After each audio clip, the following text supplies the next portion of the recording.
This is problem 13.46. It's on page 828. A chairlift is designed to transport 1,000 skiers per hour from the base A to the summit B. The average mass of a skier is 70 kilograms and the average speed of the lift is 75 meters per minute.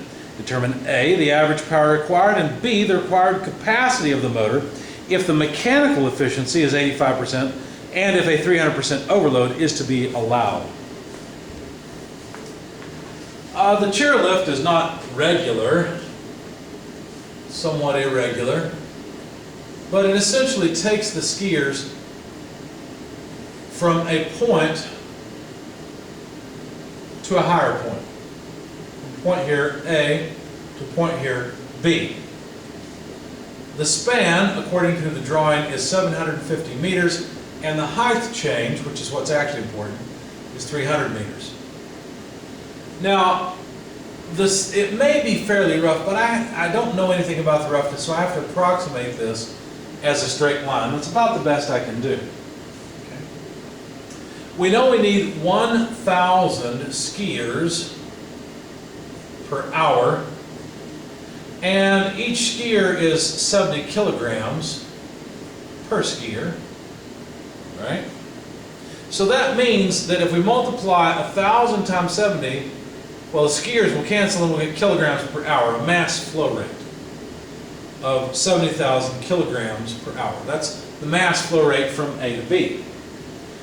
At a speed of 75 meters per minute, I went ahead and converted that to meters per second, and that is 1¼ meters per second. Now that velocity is up the incline. Okay. All right. With this information, I'd like to know the average power requirement, and then B, the motor power requirement if the mechanical efficiency is 85%. What does that mean? That means that the power that the motor puts out needs to be upgraded a little bit, right? We can't just give this average power because 15% of the power the motor puts into the system is going to go off as thermal energy or as heat. So with an efficiency of 85% and with a 300% overload. This is a small change, this is a big change. Okay? All right, let's start off with part A to calculate the average power. The velocity in the y direction is what I really want, because if you think about it, average power is really force dotted with velocity, right? But if you take the dot product of the force, well, what force do we have? Well, we essentially have the weight acting downward, right? And the velocity acting at an angle. Well, the dot product between those two would just be the vertical projection of the velocity onto the weight. So in other words, we need the y component of velocity. Well, that would just be the velocity times, well, we've got a nice triangle here to deal with, don't we? So 300 over root 750 squared plus 300 squared. You see, all I've done is taken the y component of the velocity.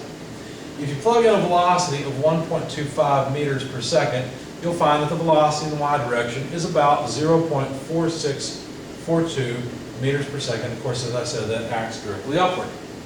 So now, as I said, the average power will be the force dotted with the force vector dotted with the velocity vector, which will be the weight. Well, it'll be the negative of the weight times Vy, but that really tells us which direction the power is flowing. So I'm just going to leave it as weight times the velocity in the direction, in the vertical direction. But the problem is, I'll need to write something like mg, velocity in the y direction, and I don't know how much mass is on this lift at any time. So let's see if we can figure that out by simply looking at the units. We know we have 70,000 kilograms per hour, but let's do some conversion. There's 1 hour per 3,600 seconds, right? But of course, this isn't the mass. If I divide this by 1.25 meters per second, look what has happened. Now we have kilograms per meter, right? And we can simply multiply that by the number of meters along that line, which is just the square root of 750 squared plus 300 squared. Of course, these have units of meters. So look what's happened. We have kilograms of mass on the slide at any time.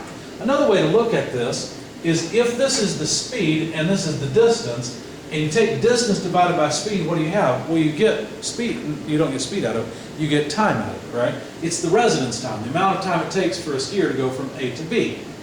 Okay? And so there's many different ways of looking at this, but this will give us the amount of mass.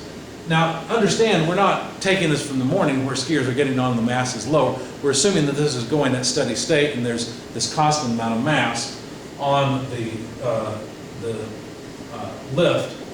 So that's 12,565 kilograms or so on the lift at any point in time.